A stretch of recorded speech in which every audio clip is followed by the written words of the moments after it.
I'm Rebekah Stott and I'm a professional footballer. I was diagnosed with Hodgkin's lymphoma. I know it's not going to be easy, but I really want to go through this with a positive attitude, try and encourage and inspire others to be able to do the same. I know it's going to be hard. If I go in with that mindset, then I think that's only going to help me.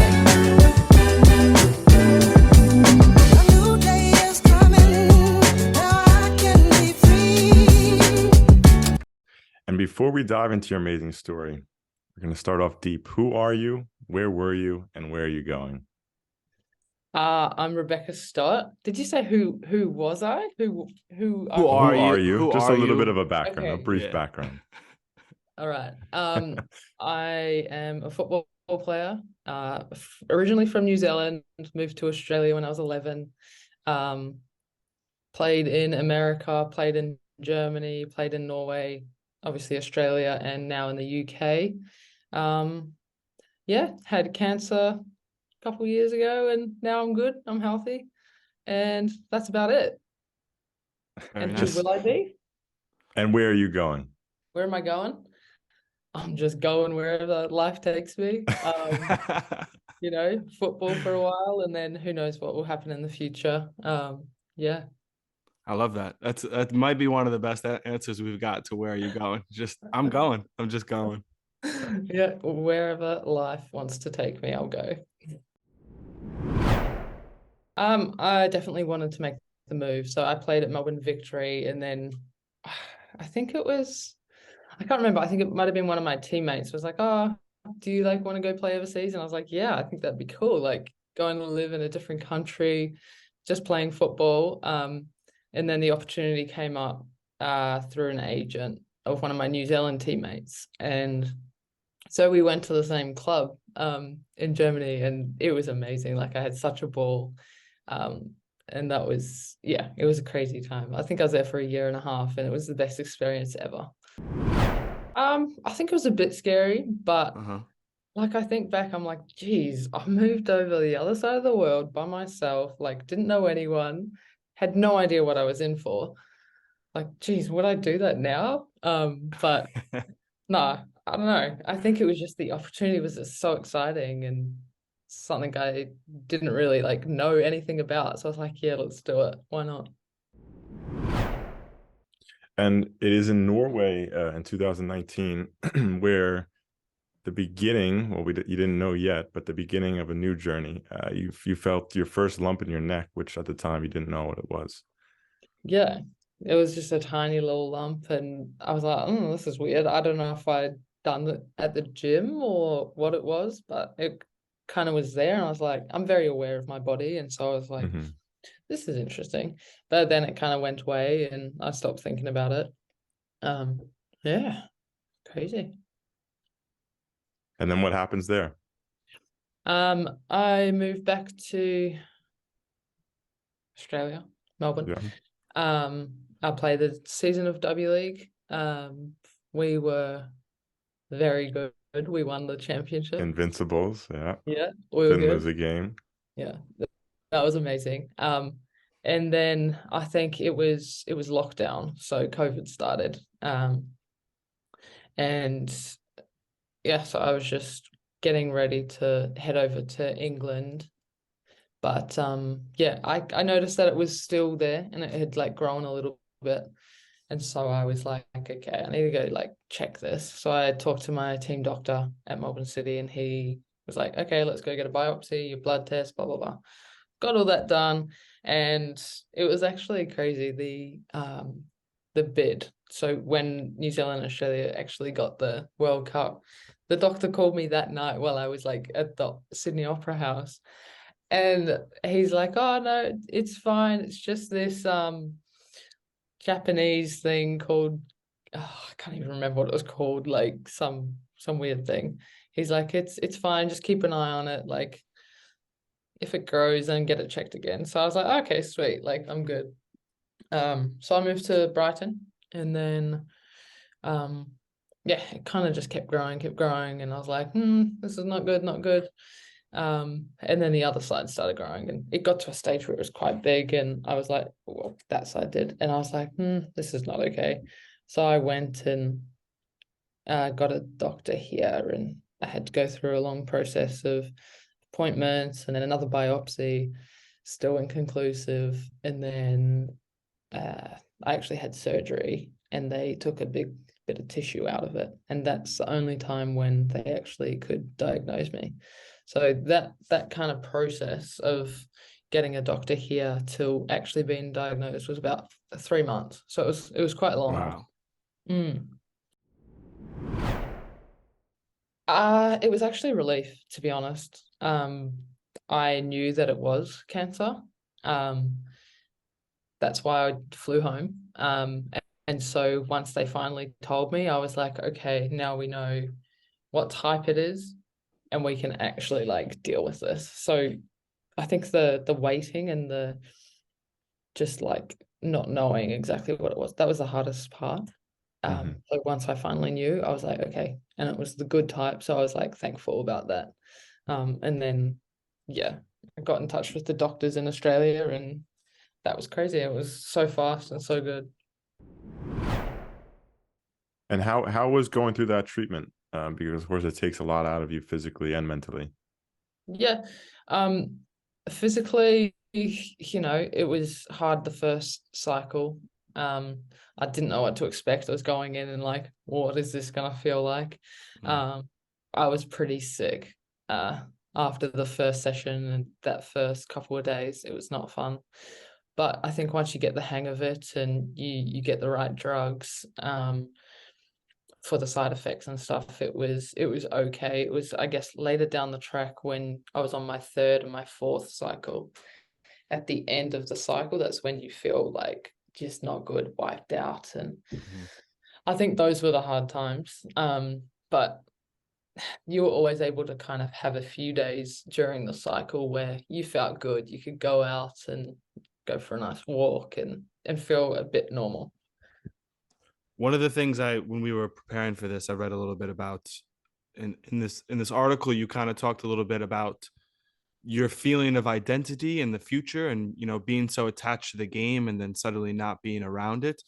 And it certainly seemed like it laid the groundwork for you to start your company and you to start these blogs. So where was your mindset at for this to kind of come across something that you could do in order to obviously, take time or take your mind out of what is happening, but also to, bring awareness, to bring attention, to tell your side of the story and hopefully help others? Yeah, I think not being able to play football, not having it, like I needed another purpose almost. I needed something to do to distract myself. So, I mean, I think it was one of my first, well, not my first appointment, but quite early on, I noticed people carry their tote bags around in the hospital, and I was just like, this is just not comfortable. Like I forgot something, like the person who was taking me to the hospital got it and I don't have it and I need it because I've gone like, so it was just like a bit, oh, I need something, like I need it, I need a cancer bag. So that's where that kind of started. And I really wanted to shine like awareness onto my story and kind of like what I went through, because I tried to research a lot like before I was going through it, and there was some stuff, but I felt like I could give a bit more of a I don't know, what do you call it? Insight into what's going on, Insight. maybe. Perfect That's a word. word. Yeah. A bit of an insight to like what I went through, what I was feeling, and yeah, so I was like, I just need to be open with this and really share. And it was a good outlet for me as well, I think.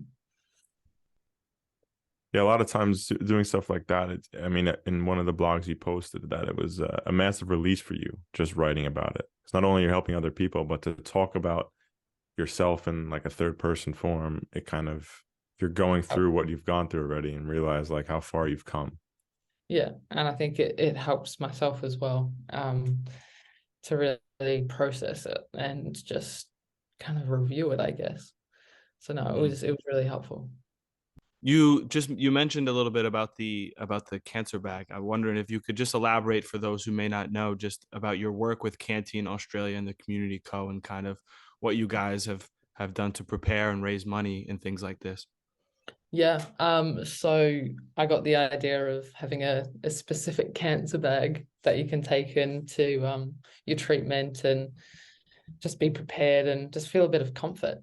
And so I started like, I guess, designing these bags and started importing some bags.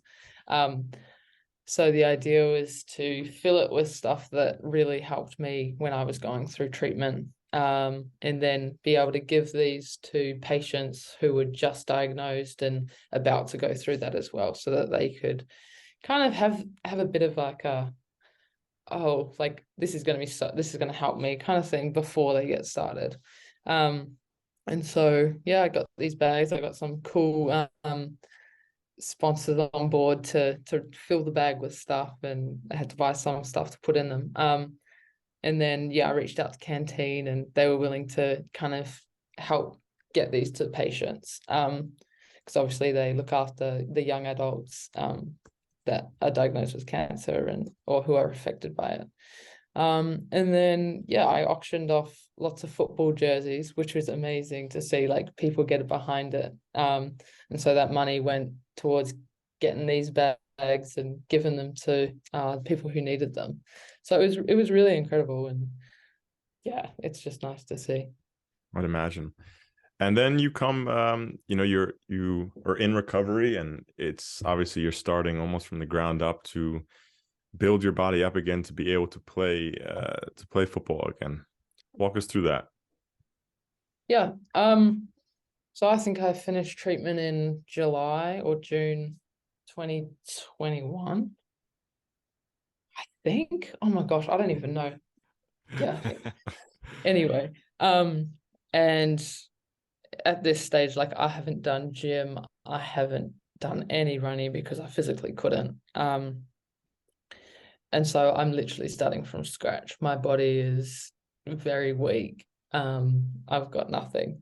So I guess I just started out slow, tried to do gym, tried to do a bit of running, and slowly increased my heart rate, because at a stage I'd be walking upstairs and my heart rate would be through the roof. So yeah, that was a long journey, and I think mentally and physically that was definitely the hardest thing for me. Just not being able to do what I used to be able to do, and how hard it was to get to a point where I could.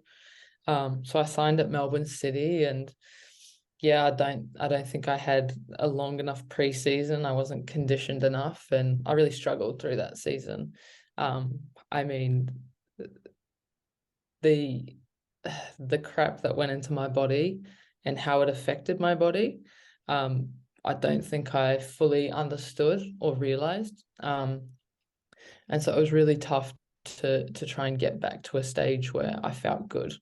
And so by the end of the season, I was donezo. Like I had nothing left. And so I really had to start from scratch again after that. And so I was on, I think, 3-month program of gym, running, swimming, just trying to get my body right and try and really get back to being able to be a professional athlete again and feel good, I guess. So that was a long process, and I finally got to the stage where I felt fit, I felt strong, I felt like I could actually be fast-ish, not fast, but close to where I used to be. Yeah. Not fast. But yeah, and then I got injured, so I was like, oh my gosh. And here we go again. Was there ever any point, especially after that injury, that you thought, okay, maybe it's time to transition into something else? Oh yeah, definitely. You always have moments where you're like, oh, what am I doing? It's so hard. Like I can't even walk right now, you know what I mean? But I mean, my passion is football. I know I can't play forever. I don't have much long left, so I want to make the most of it, and I think that's what drives me. I mean, I've got a World Cup this year for it. Well, yeah. I think that's the best motivation anyone can have, really, a home World Cup. I guess that's one of the great things about the blog, though, and about sharing the information is that you can reach a whole different, group of people who are going through similar things and just don't have the either the ability or can't find it, or don't even know where to look or how to look, so is that something that you really take pride in, is that a lot of this journey has worked out in the terms of it's been able to help other people?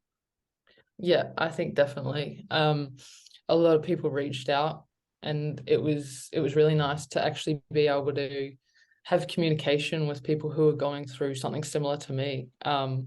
I don't know if you guys have seen, but Alison Gale, she is an American who went through something very similar to what I did, very similar timing as well. And so having those kind of connections um, helped me, helped her. And I think just being open and honest, I think it helped a lot of people and myself. That's amazing. And then back to Brighton. I mean, like you said, you mentioned the World Cup coming up in the summer. Is that your next big goal that you're looking to prepare for and get ready for? Yeah, definitely. I really want to get back on the field here and perform and just get back to playing. It feels like such a long time since Yeah. I've had that freedom and just like enjoying it. So definitely getting that game time and getting myself in the best position for the World Cup. I mean, it's huge. And how are you feeling now after, the ankle things and all of that? How are you feeling now? Are you back on the field? Yeah, back on the field. Played 60 minutes in a practice match the other day. So I'm feeling good. I'm feeling fit, faster, and my ankle is feeling okay. So no, it's exciting. It's finally like I'm making progress and I'm nearly getting there. Love that.